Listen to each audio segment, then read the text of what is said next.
Hello dear students, हम लोग पढ़ रहे थे आजकल अल्टरनेटिंग करंट। काफ़ी कुछ इसमें हो गया है। एक इम्पॉर्टेंट टॉपिक है L R, L C, not L C, C R and the individual analysis of pure all, pure L, pure C has already been discussed. So today we are taking the topics जब क्या होता है जब तीनों elements, तीनों circuit elements resistance, inductance और capacitance series में लगे हुए होते हैं, उसमें एसी वोल्टेज अप्लाई की जाती है। तो ठीक है, देखते हैं आज। ये बहुत इंपॉर्टेंट है क्योंकि ये एक तरह से जनरल केस है जिससे सारे केसेज इसमें छुपे हुए हैं। एल आर भी है, सी आर भी है, इंडिविजुअल भी हो सकते हैं। और एक और इम्पॉर्टेंट केस हो सकता है, उसको भी हम इसमें देखेंगे। तो बहुत ही इंपॉर्टेंट है टुडेज जो लेक्चर है ये बहुत ही इंपॉर्टेंट है, जिसको अच्छी तरह समझिएगा। और आपने पहला जो मैंने आपको बताया है, समझाया है, तो उसको समझे होंगे आप, तो इसको करने में कोई दिक्कत नहीं होगी। तो ठीक है, बिना किसी देरी के हम शुरू करते हैं। एसी वोल्टेज applied to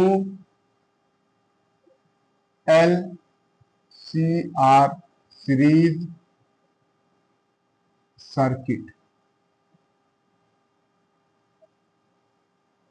यानी सिंपली आप कह सकते हैं कि एलसीआर सीरीज सर्किट जो आपको यहां ये पढ़ना है। एक सर्किट बना लीजिए जिसमें कि एल और सी आर और तीनों एक साथ सीरीज में लगे हुए हों, उसमें एक वोल्टेज सोर्स हो। जैसा कि सर्किट है, ये देखा आपने, एल हुआ और ये हमारा सी हुआ और ये हुआ है आर। अब इन दोनों, इनके बीच में एक जो है एसी सोर्स लगा दीजिए, एसी सोर्स लगा दीजिए। एसी सोर्स जो V is equal to V not sine omega T है। ये हमारा L है, ये C है और ये R है। जब हमने वोल्टेज अप्लाई किया तो इन तीनों, क्योंकि सीरीज में है इसलिए एक करंट फ्लो होगी। ये करंट जो है तीनों सर्किट्स, तीनों एलिमेंट्स में सेम होगी, यानी पूरे सर्किट में सेम करंट जाएगी। तो अब हमको देखना है कि जो वोल्टेज अप्लाई किया गया है एलसीआर सीरीज सर्किट में, जो करंट प्रोड्यूस हो रही है, जो रिजल्टिंग करंट आ रही है, वो कितना होगी, उसका फेज कितना होगा, वोल्टेज से क्या फेज में होगी या उससे कुछ डिफर करेगी।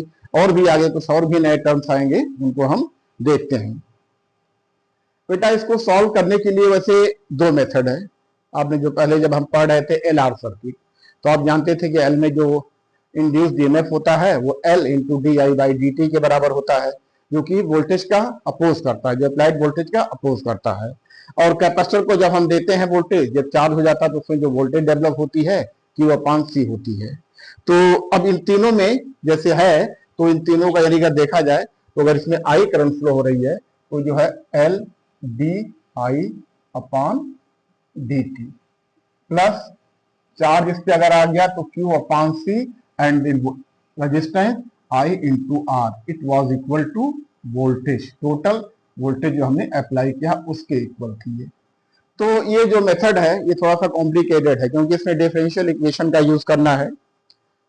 तो जो बच्चे नीट की तैयारी कर रहे हैं उनको ये नहीं पढ़ी, बिल्कुल मत देखिएगा। वैसे आप लोग फिजिक्स में जब आपने वेव मोशन पढ़ा होगा, उसका जो रिजल्टेंट आता है तो उसको भी इसी मेथड से सॉल्व किया होगा, लेकिन उसको मत देखिए आप। एक दूसरी मेथड है जिससे हम बोलते हैं फेजर डायग्राम मेथड। ये है phasor diagram method. Phasor diagram method यानी सिर्फ फेजर डायग्राम ड्रा कर लीजिए, फेजर डायग्राम ड्रा कर लीजिए, उससे पूरा रिजल्ट आपको जो है मिल जाएगा। तो इसको फिलहाल अभी मत पढ़िएगा, इसको बाद में देखा जाएगा, लेटर ऑन बाद में इसको हम देखेंगे, अगर टाइम रहेगा तब हम देखेंगे। दोनों से रिजल्ट बिल्कुल सेम निकल करके आएगा।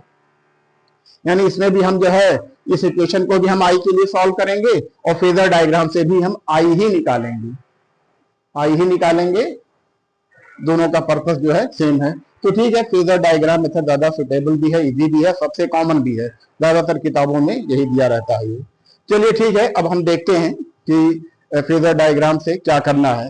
बेटा देखिए फेजर डायग्राम ड्रा करने के लिए देख लीजिएगा, एक बात जरूर याद रखिएगा, फेजर डायग्राम जब भी हम ड्रा करते हैं तो उसमें जो मैक्सिमम वैल्यू होती है, पीक वैल्यू होती है, इसके लिए जो होती है पीक वैल्यू ली जाती है, पीक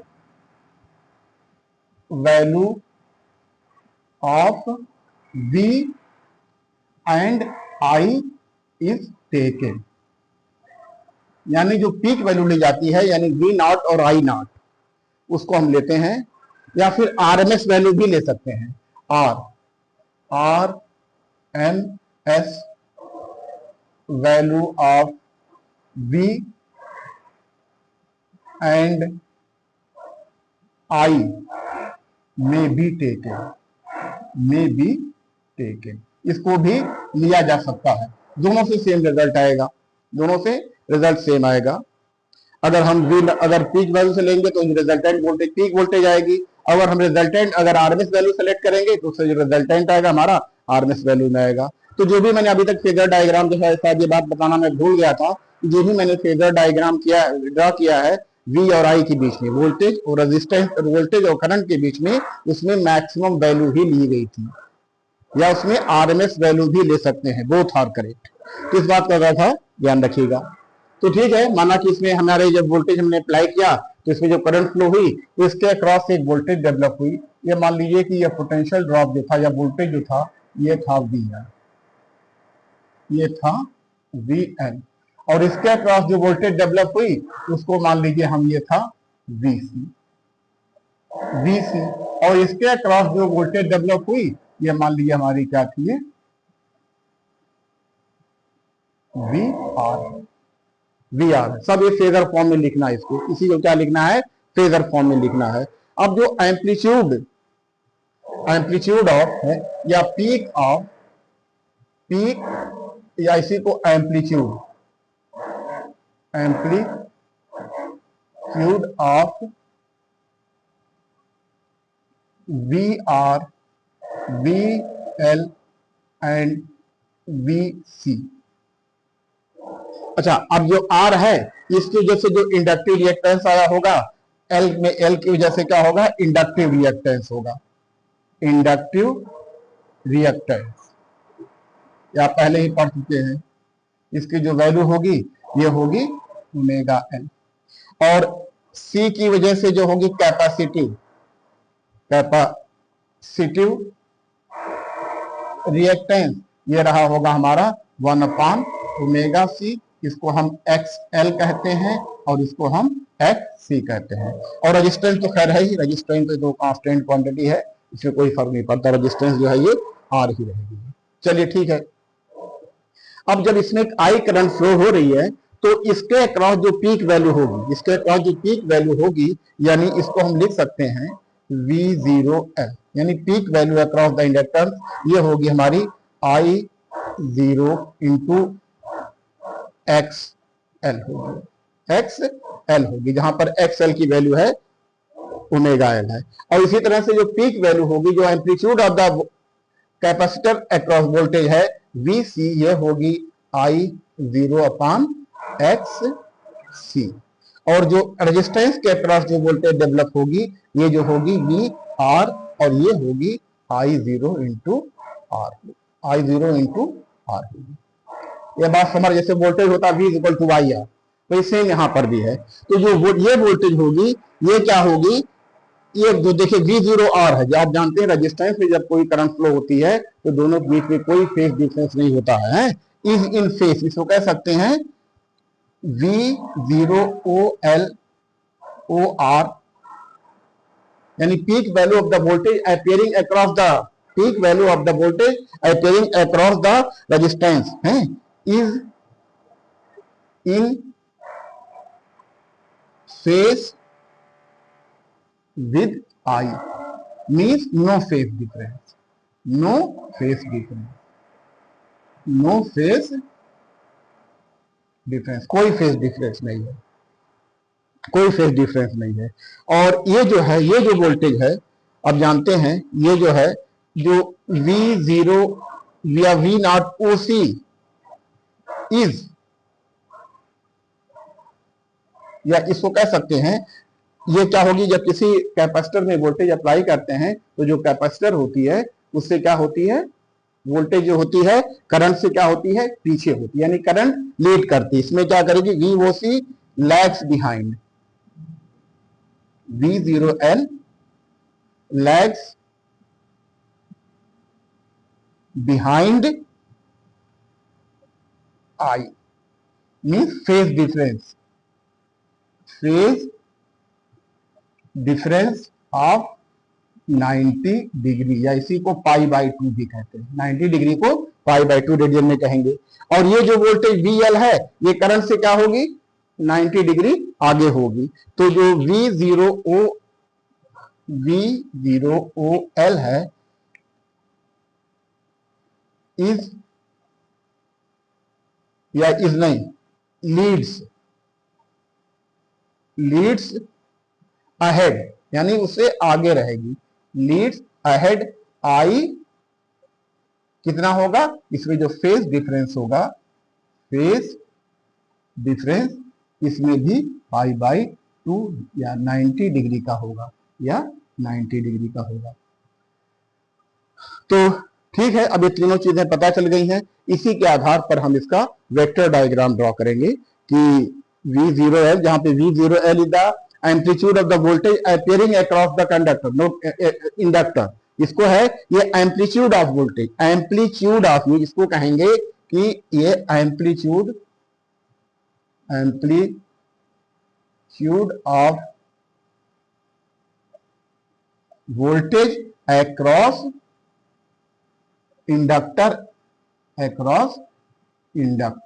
और V सिमिलरली, V से क्या कहेंगे, amplitude of voltage across capacitor, V0R amplitude of the voltage appearing across the resistance. तो तीनों इसको जो है एम्पलीट्यूड हम लिख रहे हैं। तो जब फेजर डायग्राम बनाएंगे उसमें एम्पलीट्यूड यानी मैक्सिमम वैल्यू का यूज करेंगे, RMS वैल्यू भी यूज कर सकते हैं, तो कोई बात नहीं है। तो ठीक है, क्योंकि थोड़ा लिखना जरा सा आसान होता है, V0 या VRMS में RMS लिखेंगे थोड़ा सा मतलब आसान है लिखना। तो अब हम फेजर डायग्राम ड्रा करते हैं कि फेजर डायग्राम हमारा कैसा होगा। तो ठीक है, इसको हम छोड़ दे रहे हैं, इसको क्योंकि बाद में देखा जाएगा, इसको मैं मिटा रहा हूं। अब फेजर डायग्राम ड्रा कर रहे हैं अभी, यानी इस सर्किट के लिए हम फेजर डायग्राम ड्रा करते हैं। फेजर डायग्राम के लिए ये जो है, फेजर डायग्राम के लिए देखिए बेटा, थोड़ा इसको देखिएगा कि जब भी आप करंट बनाइए हमेशा जो है x axis, positive x axis के साथ बनाइए। जैसे देखिए, अगर हमारा ये सपोज कर लिए ये जैसे ये एक्स एक्सिस है, ये वाई एक्सिस है, तो करंट को हमेशा पॉजिटिव एक्स एक्सिस से बनाइए। चलिए ठीक है, उसको हम बनाते हैं, ड्रॉ करते हैं। फिलहाल जो हमारी करंट है, पहले हम करंट को दर्शा रहे हैं, करंट को दर्शाते हैं। मान लिया कि ये हमारी करंट थी, ये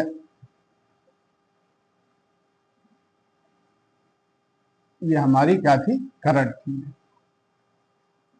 हमारी। अब करंट हमारी है, अब हमको ये देखना है कि करंट के साथ कौन लीड कर रहा है, कौन लैग कर रहा है। तो जो रेजिस्टेंस के अक्रॉस वोल्टेज होगी यानी VR, ये बिल्कुल इसी के साथ होगी, क्योंकि इसमें कोई फेज डिफरेंस नहीं होता है। तो जो हमारा VR होगा ये बिल्कुल इसी के साथ होगा, VR।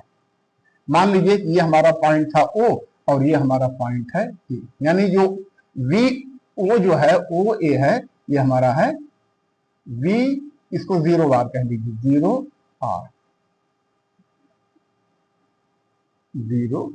कह लीजिए।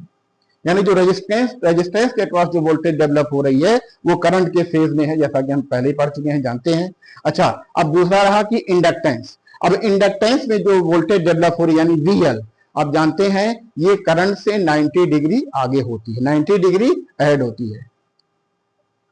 याद कीजिए जरा सा, जो पहले बताया गया है या पढ़ा होगा आपने, जो इंडक्टेंस में वोल्टेज होती है वो करंट से 90 डिग्री आगे होती है, पाई डिग्री या पाई रेडियस होती है, अहेड होती है, ऊपर होती है। तो ठीक है, इसको हम बना दे रहे हैं ऊपर।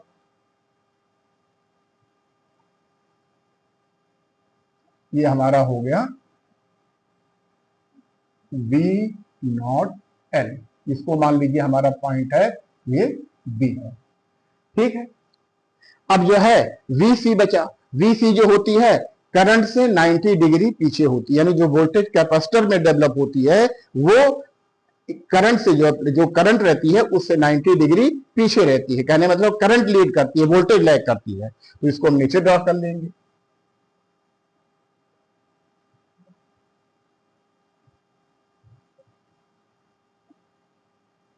ये है V0C। इस पॉइंट को मान लीजिए V था, इसको यहां लिखते हैं, इस पॉइंट को C लिखते हैं, और ये V0C है।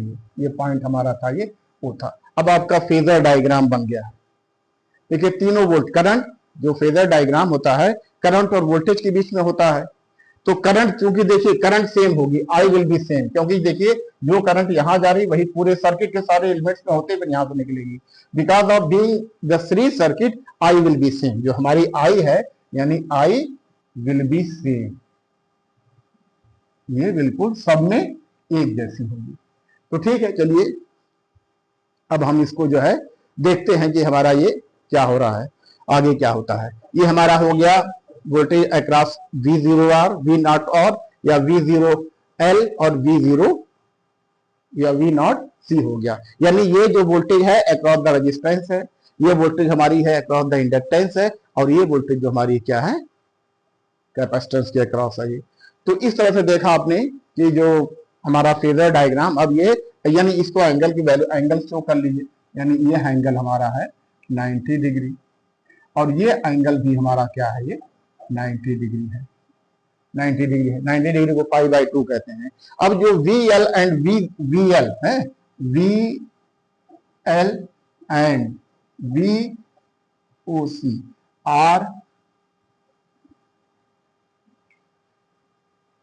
इन 180 degree phase difference, phase difference. देखिए किसके, देखिए ये वो वोल्टेज अक्रॉस द इंडक्टर है, वोल्टेज अक्रॉस द कैपेसिटर है। तो ये जो एंगल बन रहा है ये कितने डिग्री का बन रहा है, 180 का तो बन रहा है, यानी एक दूसरे से अपोजिट है। यानी V0L जो है ये है, यानी V0L and V0C are opposite, opposite to each other, oppose दूसरे से क्या है, ये अपोजिट है। तो इनका रिजल्टेंट क्या होगा, अच्छा ये तो बन गया, चलिए ठीक है। तो इसी पर हम थोड़ा सा, इसी के आधार पर हम जो है, आपने देखा कि सब में current I0 XL, I0 XC, I0 R, इस तरह से हमारा है।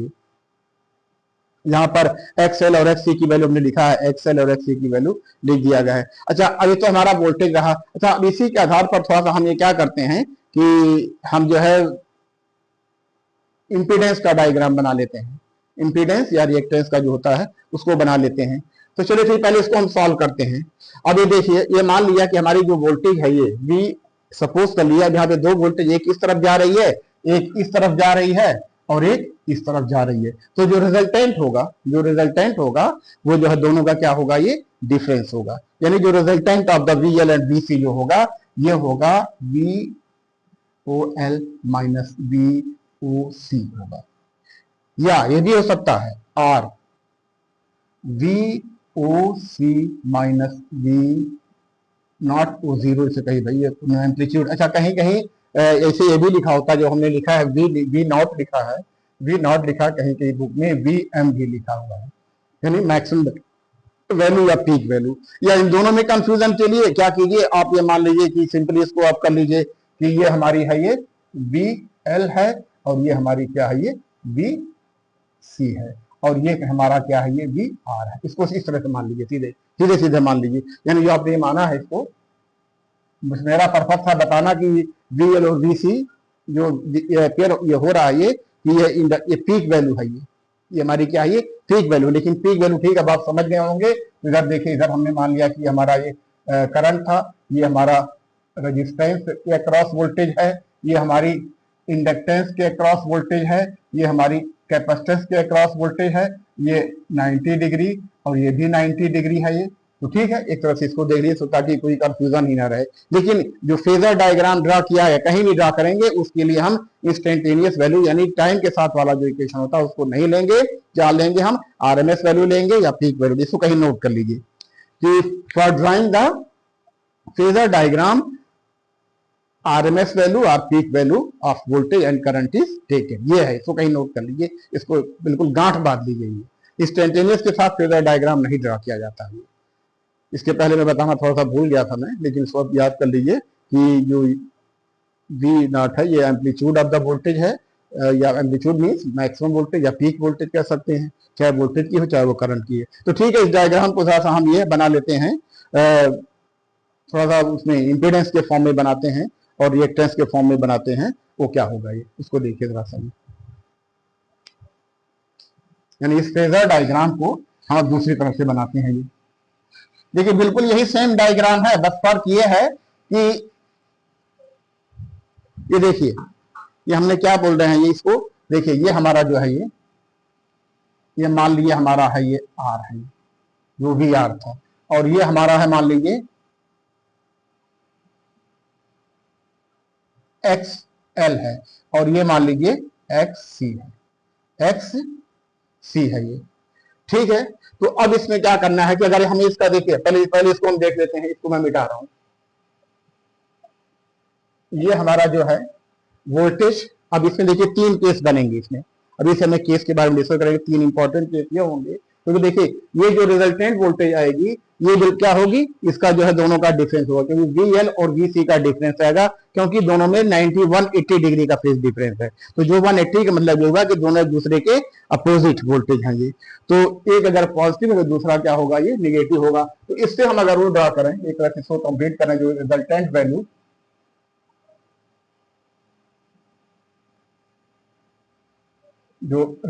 वैल्यू ड्रा करें। अच्छा, इस रिजल्टेंट ड्रा करने पहले देखिए मैं थोड़ा सा क्लियर कर देना चाहता हूं। अभी रिजल्टेंट छोड़िए इसको, मैं इसको देखा, अगर नोट करना चाहें इसको नोट कर लीजिए, तो इसको फिर मैं मिटा रहा हूं मैं। ये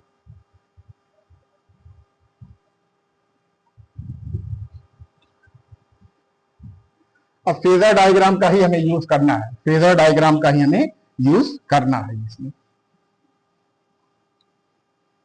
फेजर डायग्राम का यूज हम करते हैं। अच्छा, इसमें 3 कंडीशन बन सकती है। हो सकता है अगर ये हमारा जो हो सकता है कि VL VC से ज्यादा हो, इफ जो है 3 केस बनेंगे हैं, केस इसका केस क्या जाते हैं, if VL is more then VC, it means क्या हुआ है, XL is more then XC। क्यों ऐसा है, जब VL VC से ग्रेटर है तो XL XC से ज्यादा है। क्यों, क्योंकि same, because of same current, current सब में सेम है, करंट करने क्या कितनी थी, सेम गई थी ना।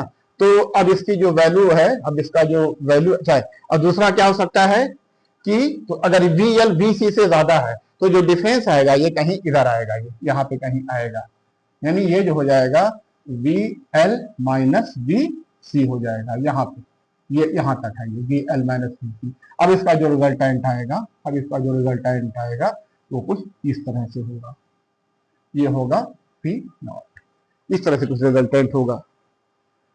अच्छा, इसी तरह से देखा VL माइनस VC, और हो सकता है कि VL जब ये कब होगा, जब VL VC से ज्यादा होगा या XL XC से ज्यादा होगा।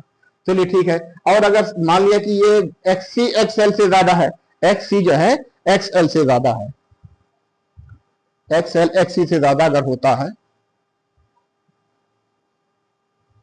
if VC is greater than VL means XC is greater than XL, तब उस केस में क्या होगा, उसकी वैल्यू नीचे की तरफ आएगी, नीचे की तरफ आएगा, क्योंकि यह वैल्यू से ज्यादा है। यानी उसमें जो वेक्टर डायग्राम बनेगा, जैसे ये तो हमारा हो गया VR हो गया है, और ये हो गया हमारा,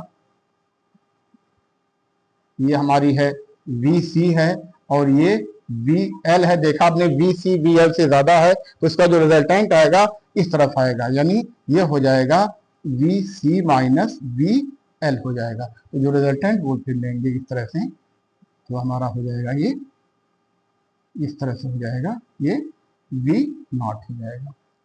चलिए ठीक है, ये दोनों केस, एक केस यहाँ पर है, एक केस यहाँ पर है। ये अगर इसके ये तब है जब VC जो है हमारा, VC देखिए VC जो है VL से ज्यादा है, तो जो रिजल्टेंट आएगा VC की तरफ आएगा। यानी इस केस में देखिए, अब जो रिजल्टेंट करंट है, जो रिजल्टेंट वोल्टेज है, ये जो है क्या है, 5 डिग्री वी आर से, या कह सकते हैं वी आर से जो है ये, या करंट से, या इधर ही हमारी करंट भी रही हो, करंट से क्या है, पीछे है। यानी अगर हमारा एक्स सी एक्स एल से ज्यादा है, या वी सी यानी voltage appearing across the capacitor is more then the voltage appearing across the inductor, उस केस में क्या होगा, उसका रिजल्टेंट हमारा आएगा नीचे बनेगा ये, क्योंकि ये हमारा V C minus B L है, और रिजल्टेंट हमारा हो गया, ये हो गया है। तो इस केस में क्या, देखिए वोल्टेज जो है करंट से लैग कर रही है, यानी वोल्टेज करंट से 90 डिग्री पीछे है, और इसमें क्या था, वोल्टेज करंट से 90 डिग्री लीड कर रही थी, sorry not 90 degree, not 90 degree, मान लीजिए 5 डिग्री है, ये कितना है, 5 डिग्री। अब देखिए ये रिजल्टेंट वोल्टेज है और ये रिजल्टिंग करंट है, तो इन दोनों में क्या है, वोल्टेज आगे है कि नहीं आगे है, तो इस केस में क्या है, ये V जो है, V नॉट जो है लीड्स I, और इसमें क्या है, V नॉट लैग्स I। बात समझ रहे ना, कि अगर हमारा VL VC से ज्यादा है तो रिजल्टेंट ऊपर की तरफ बन रहा है, ये जो जैसा कि डायग्राम में दिखाया गया है ये। तो अब जो V नॉट रिजल्टेंट वोल्टेज आया है रिजल्टिंग करंट से 5 डिग्री, नॉट 90, 5 डिग्री क्या है, आगे है, यानी वोल्टेज लीड कर रही है, अभी जो रिजल्टेंट वोल्टेज है करंट से लीड कर रही है। और इस केस में क्या है, जब VC VL से V ज्यादा है तो रिजल्ट, तो उसका जो दोनों को जो डिफरेंस आया है VC माइनस से नीचे की तरफ आया है, और इसमें जो रिजल्टिंग वोल्टेज है करंट से 5 डिग्री पर क्या कर रही है, लैग कर रही है, यानी करंट लीड कर रही है। इस केस में करंट लैग कर रही है, इस केस में करंट लीड कर रही है, ठीक है। तो इसी के आधार पर हम थोड़ा सा क्या बनाएंगे, इंपीडेंस ट्राइंगल बनाएंगे, इंपीडेंस ट्राइंगल बनाएंगे, या इंपीडेंस इसको देखें, इंपीडेंस फेजर, अब जो फेजर डायग्राम ही का इसी का एक तरह से थोड़ा सा मॉडिफाइड फॉर्म है ये, इसको हम VL और VC कहते हैं। चलिए ठीक है, ये देख लिया आपने, एक हम वो बना दे रहे हैं,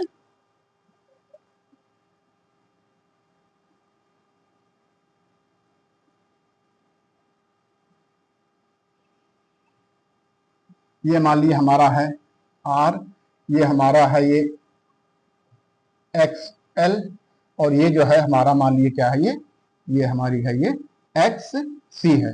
तो चूंकि XC, अब देखिए XL is more then XC, तो अब ये जो रिजल्टेंट इसका होगा ये बनेगा हमारा XL माइनस XC, ये बनेगा हमारा रिजल्टेंट।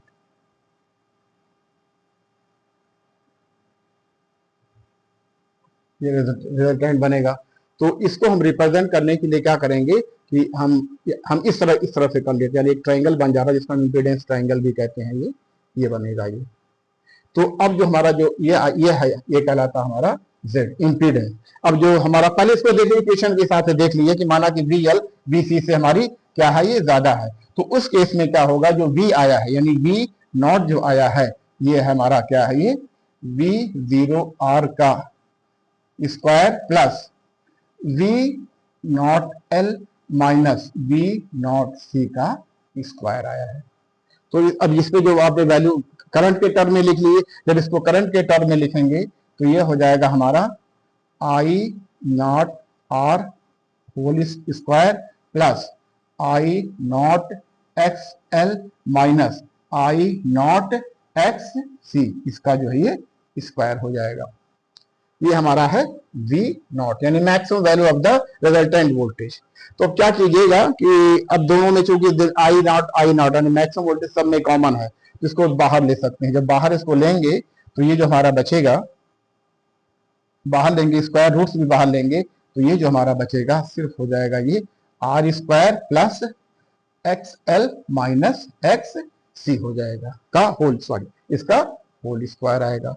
तो अब देखिए जो हमारा V not upon I not है, V not upon I not, ये कुछ लग रहा है ओम्स लॉ की तरह, यानी V by I is equal to R, ये क्या है, R है, यानी इक्विवेलेंट रेजिस्टेंस के बराबर है। ये हमारा कहलाता है इंपीडेंस, इंपीडेंस। इसको हम Z से रिप्रेजेंट करते हैं, और इसकी वैल्यू जो होती है ये होती है R square plus X L minus X C का होल स्क्वायर होती है ये। सेम एज इक्विवेलेंट रेजिस्टेंस, यानी ये है same as equivalent resistance, same as equivalent resistance है। ये हो गया है वी नॉट अपॉन आई, यानी इसको कह सकते हैं कि V not upon I not is equal to Z is equal to under root R square plus X L minus X C का होल स्क्वायर। इसको याद कर लीजिए, यह कहलाता है इंपीडेंस। ये बिल्कुल रेजिस्टेंस की तरह होता है, इसकी यूनिट भी क्या होती है, रेजिस्टेंस की तरह होती है। तो इसको आप जो है ये नोट कर लीजिए अच्छी तरह से ये। अब चलिए ठीक है, थोड़ा सा और हम देखते हैं। ट्रायंगल का कुछ नाम दे दिए, जैसे ये ट्रायंगल का आपने नाम दिया था, इसमें कुछ नाम था ये ओ है, ये है ए है, ये बी है, इस तरह से कुछ नाम दे दीजिएगा। चलिए अभी आएगा उसका जो है, क्योंकि इसका भी नाम देने पे भी कुछ कैलकुलेशन में आसानी होगी है। तो अब देखिए क्या होता है, हमने जब ये कब माना था, जब वी एल वी सी से ज्यादा हो। अगर हमारा क्या है, वी सी वी एल से ज्यादा हो रहा है, यानी वी सी वी एल से ज्यादा अगर हो रहा है,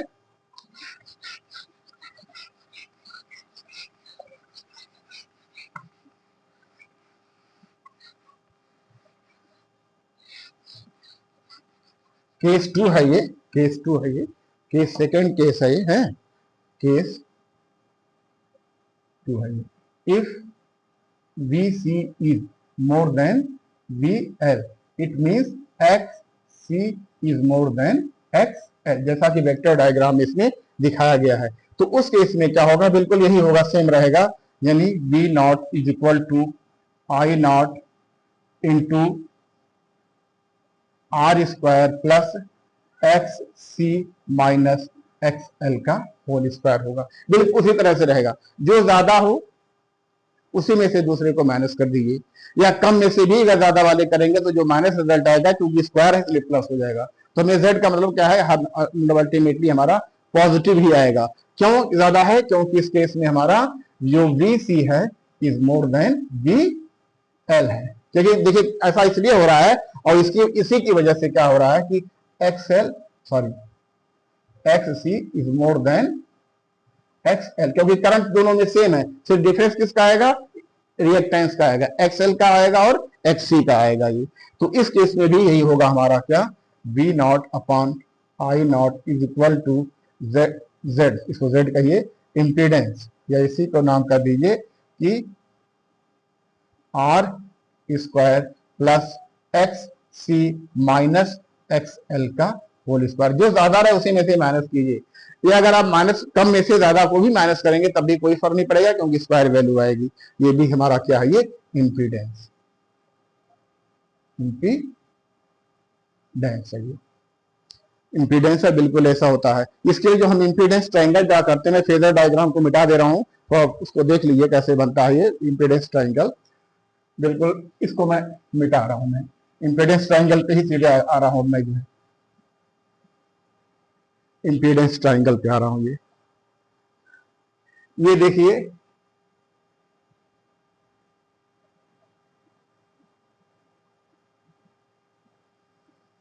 ये हमारी थी आर था, ये हमारा था एक्स एल माइनस एक्स सी, ये हमारा है,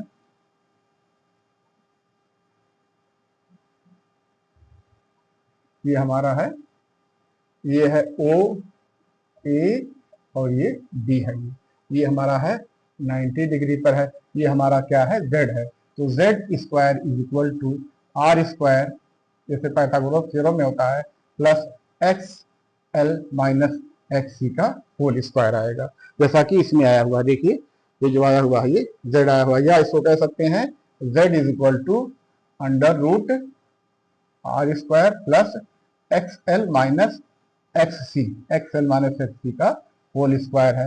और अगर इंपीडेंस ट्रायंगल इस तरह से बनता है, यानी ये जो हमारा है ये आर है, और ये जो हमारा है ये x C minus X L है, तो इसमें जो हमारा ये बनेगा,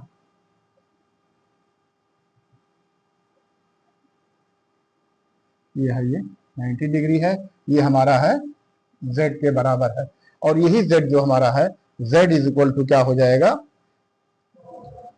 are square plus X L minus X C का होल स्क्वायर हुआ, जैसा कि उस थ्योरम में हुआ है। तो ये इम्पीडेंस डायग्राम से भी थोड़ा सा चीजें क्लियर हो गई हैं। अच्छा, कुछ और भी रहा है हमें, देखिए अभी तक तो हमने क्या निकाला है कि ठीक है, हमने ये देखा है कि वोल्टेज के साथ साथ अभी तो हमने कुछ मेन पॉइंट पर हम आए ही नहीं है, तो अब आ रहे हैं मेन पॉइंट्स पर कि जो हमने वोल्टेज अप्लाई किया था, जो वोल्टेज अप्लाई किया था, जो सर्किट में जो वोल्टेज दिया था, सर्किट में जो वोल्टेज दी गई थी, यानी V equal to V not sine omega T है। अब जो करंट आ रही है, करंट आएगी वो देखिए कितना होगी, अगर हमारा X L is more than X C, तो जो सर्किट हमारा होगा, सर्किट सी के लिए circuit is more inductive, more inductive than capacity, than capacity, capacity. ठीक है, तो ये 5 डिग्री से जो है फेज डिफरेंस है दोनों के बीच में। तो अब जो निकालना है, हमें फाई निकालना है, tan फाई निकाल सकते हैं इसमें हम। जो tan फाई की जो वैल्यू आएगी ये कितनी हो जाएगी, परपेंडिकुलर अपॉन बेस, यानी एक्स एल माइनस एक्स सी, बेस हमारा कितना है, आर है, बस ये हमारी इसकी वैल्यू हो जाएगी। और एक्स एल और एस की वैल्यू रखना चाहें तो ये हो जाएगी omega L minus one by omega C upon R हो जाएगी।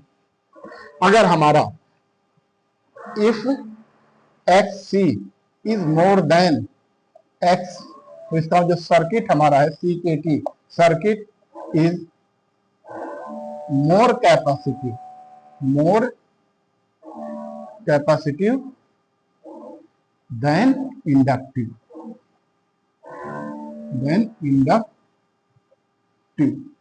क्योंकि इस केस में क्या है, एल डोमिनेट कर रहा है, इसमें क्या कर रहा है, एल डोमिनेट कर रहा है, एल डोमिनेट कर रहा है। इस केस में क्या है, सी डोमिनेट कर रहा है, सी डोमिनेट कर रहा है। तो चलिए ठीक, हम निकालते हैं इसको। अब जो करंट हमें निकाल करके देखना है हमारी करंट कितनी आएगी, तो ये तो हो गई अप्लाइड वोल्टेज। अब रिजल्टिंग करंट देखते हैं। रिजल्टिंग करंट जो होगी, रिजल्टिंग करंट जो आएगी, जो रिजल्टिंग करंट आएगी हमारी, यानी जो रिजल्टिंग करंट आएगी,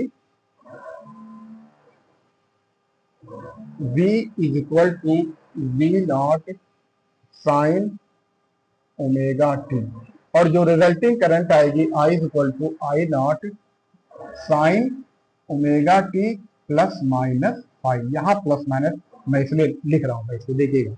प्लस कब होगा, इस जब हमारा, प्लस हमारा कब होगा, जब हमारा सर्किट क्या है, if circuit is inductive, if circuit is inductive, inductive यानी वी नीड आई। जैसे हमारा था, ये देखा था आपने फेजर डायग्राम में, ये हमारा था वी आर था, और ये हमारा था वी एल माइनस वी सी था, और इसमें जो हमने बनाया है ये हमारा है, ये वी नॉट है, ये हमारा क्या है, ये वी नॉट है।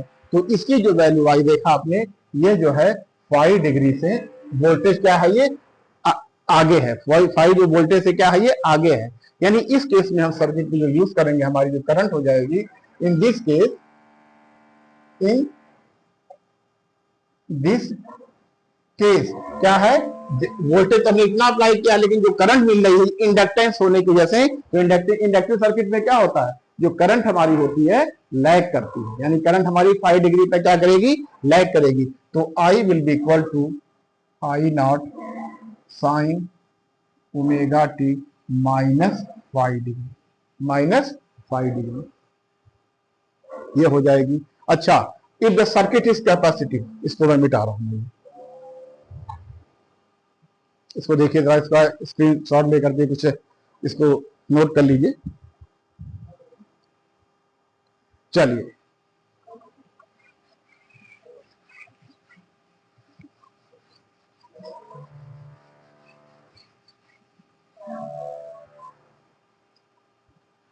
अगर हमारा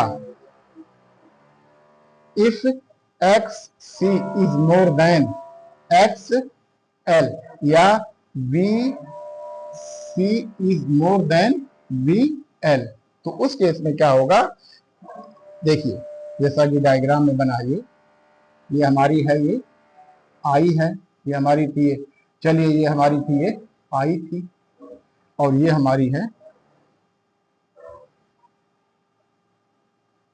यानी आई मीन्स ये वी आर, ये थी हमारी V C minus V R. तो इस केस में जो रिजल्टेंट आएगा ये देखिएगा, ये आ रहा है ये 5 डिग्री। 5 डिग्री क्या है, करंट आगे है, 5 डिग्री में क्या है, करंट हमारी आगे है, यानी ये हमारा है ये वी नॉट है, ये वी है ये। तो करंट हमारी क्या है 5 डिग्री, यानी I leads V, I leads V by 5 degree phase angle. ये हमारा क्या है, ये फेज एंगल है, ये फेज एंगल है ये। तो इस केस में क्या होगा, जो हमारा फेज एंगल होगा, इस केस में हमारी आई होगी, I will be equal to I not sine omega T plus हो जाएगा प्लस 5 डिग्री, क्योंकि आई हमारी क्या है, आगे है, अहेड है। देखिए आई जो है वोल्टेज से क्या है, आगे है, तो इस केस में क्या लिखेंगे, आई जो रिजल्टिंग करंट होगी हमारी क्या होगी, ये 5 होगी ये। तो इस तरह से आप लिख सकते हैं कि किसी भी सर्किट में जब वोल्टेज दी जाती है, किसी भी सर्किट में जब हमें वोल्टेज अप्लाई किया जाता है, तो जो करंट हमारी आती है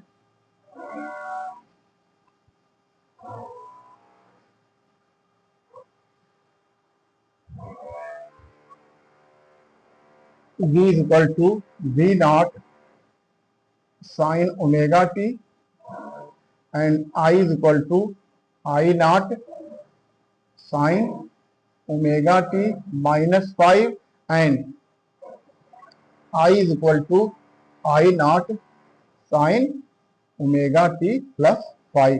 कब है ये, जब हमारी सर्किट कैसी है, जब हमारा सर्किट इज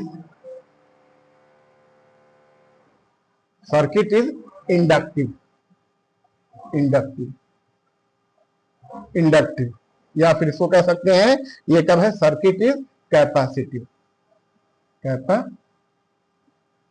है। और जो आई जीरो है, अब जो आई जीरो हमारा जो आई जीरो है, ये हमारी है वी जीरो अपॉन जेड। इसकी वैल्यू हमारी जेड की जो वैल्यू है, ये हमारी है ये R square plus X L minus X C का होल स्क्वायर, या is equal to V not upon under root R square plus X C minus X L का होल स्क्वायर है ये। तो इस तरह से आप देखा आपने कि सर्किट जो होती है, यानी एक बार बोर्ड के एग्जाम में पूछा था कि एक आरएलसी सर्किट है, उसमें इतनी वोल्टेज दी गई, तो करंट कितनी होगी, तो करंट का जो रिलेशन आ रहा है आई इज इक्वल टू, ये हमारा है V not upon under root R square plus X L minus X C का whole square into sine omega T plus 5 या माइनस 5 भी हो सकता है, इसलिए इसको हमने प्लस माइनस कर दिया है। यानी I is equal to V not upon Z sine omega T plus minus 5। Plus कब होगा, जब सर्किट हमारा जो है लीडिंग होगा, यानी करंट लीड करेगी, और माइनस कब होगा, जब हमारी करंट लैग करेगी। तो इस तरह ठीक है, इसको नोट कर लिए, थोड़ा समझिए, दरअसल इसमें कुछ है नहीं, जो पहले आपने किया था, पढ़ा था, उसी को बस एक साथ जो है कंबाइन कर देना है, ज्वाइन करके कंबाइन करके पढ़ना है। ठीक है, अब आज के लिए इतना रहने दीजिए, अब नेक्स्ट राउंड पे जो है हम इसी को और कंटिन्यू करते हुए थोड़ा और बातों को क्लियर करेंगे।